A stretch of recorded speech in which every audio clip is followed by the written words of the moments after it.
ఓం అవిజ్ఞాయే నమః ఓం ప్రాణనాదాయ నమః ఓం మదయే నమః ఓం పునర్వస్యే నమః ఓం మాధవాయ నమః ఓం మహాదేవాయ నమః ఓం చిత్తయే నమః ఓం శ్రీబలాయ నమః ఓం నవనాయకాయ నమః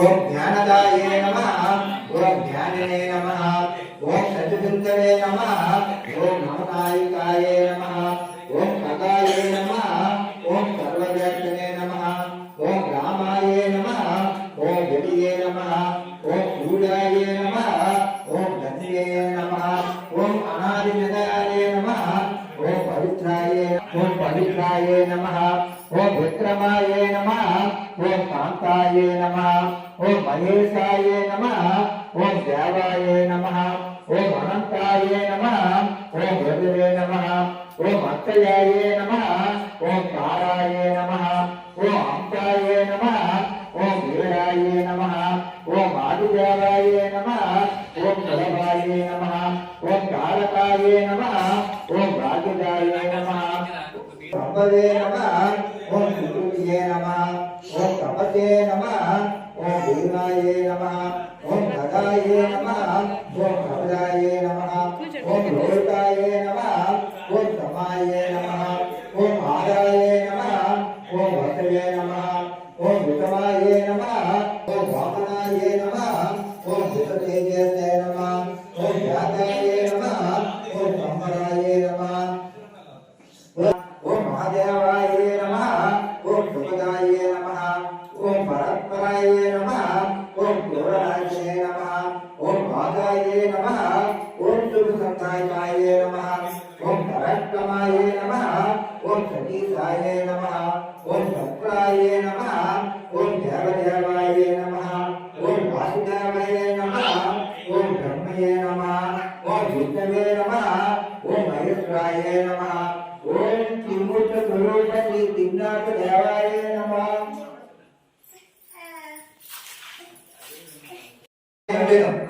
శ్రీపురం అనే గ్రామం నందు మధుసూదన్ అనే ఒక బ్రాహ్మణుడు ఉండేవాడు. వ్యక్తిని దరిద్రుడవుడితే భిక్షమెత్తుకుని జీవించేవాడు. ఆ బ్రాహ్మణకు ఒక కుమారుడు జన్మించెను. తల్లికి పాలు లేనందున పిల్లవాడు ఎలా బ్రతుకగలడు? పాలు కారణందున ఆ బాలుడి శరీరము దినదినము కుంచుచున్నది. ఆ బాలుడు చిక్కుపోతున్నందున ఆ బ్రాహ్మణ భార్య పెనుముడితో ఇట్లు పలికెను, అయ్యా, నేను చెప్పే మాట శ్రద్ధగా వినండి. మన పిల్లవానికి పాల నిమిత్తము పాడుగల ఆవునొకటి తీసుకురండి అని చెప్పగా ఆ మాట భర్త విని ఏమని చెప్తున్నాడంటే, వసి నీకు వెలుపట్టినదా, మనం చూడగా పలు భేదవాళ్ళము, పాలు ఇచ్చే ఆవు ఎలాగా దొరుకుతుంది? ధనరత్నములు మన వద్ద లేవు. నేను లోకంలో ఏ విధముగా ధన్యత పొందుతాను?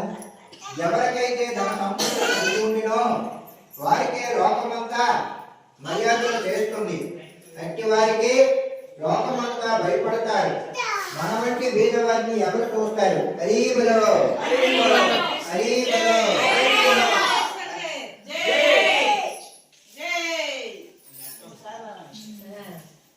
అని బ్రాహ్మణుడు చెప్పాడు.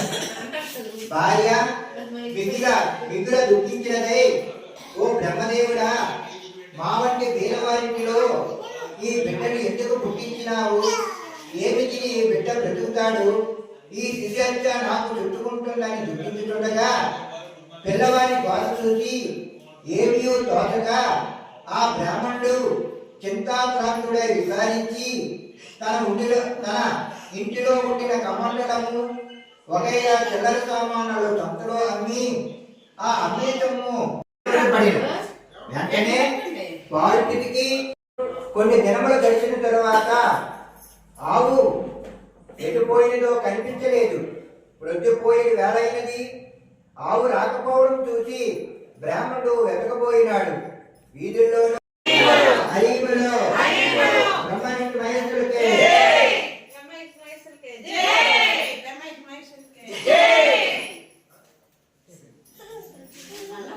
వెతుక్కుంటూ వెళుతున్నానని తన సంగతి చెప్పాను. అది విని బ్రాహ్మణుడు, త్రిమూర్తుడు, నీవు ఎలాగో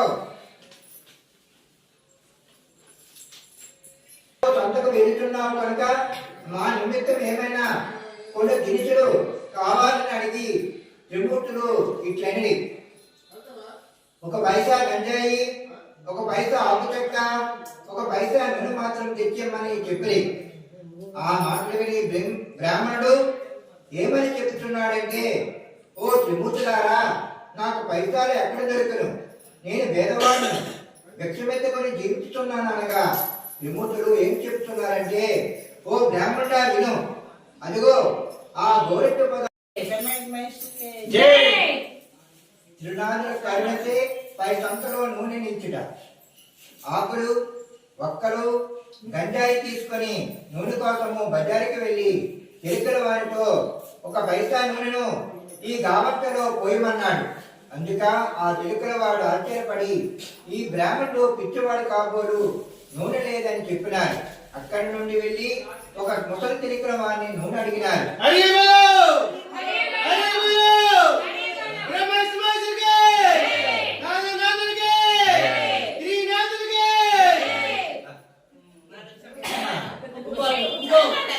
అంతా ముసలివాడు దిగమట్టి నూనె అంతటిది కావాలనగా 1 పైసా నూనె మాత్రమని బ్రాహ్మణుడు గావంతా చూపించినాడు. పెరుగుల వాడు, ఈ బ్రాహ్మణుడు వికారపు వాడు కాబోడు, ఈయనని మోసం చేసే పైసలు తీసుకుంటాడని ఆలోచించి కొలత పాత్రను తిరగవేసి నూనె కొలతవేసి ఇచ్చినాడు.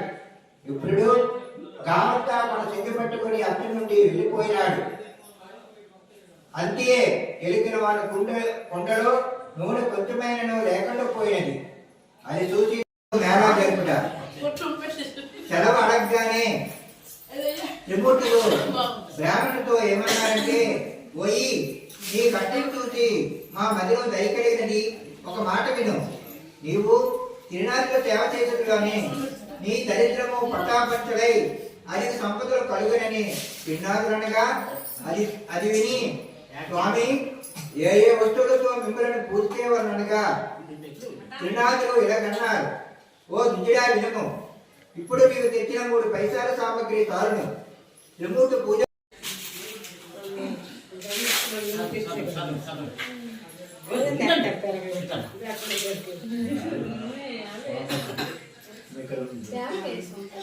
తీసుకుంటా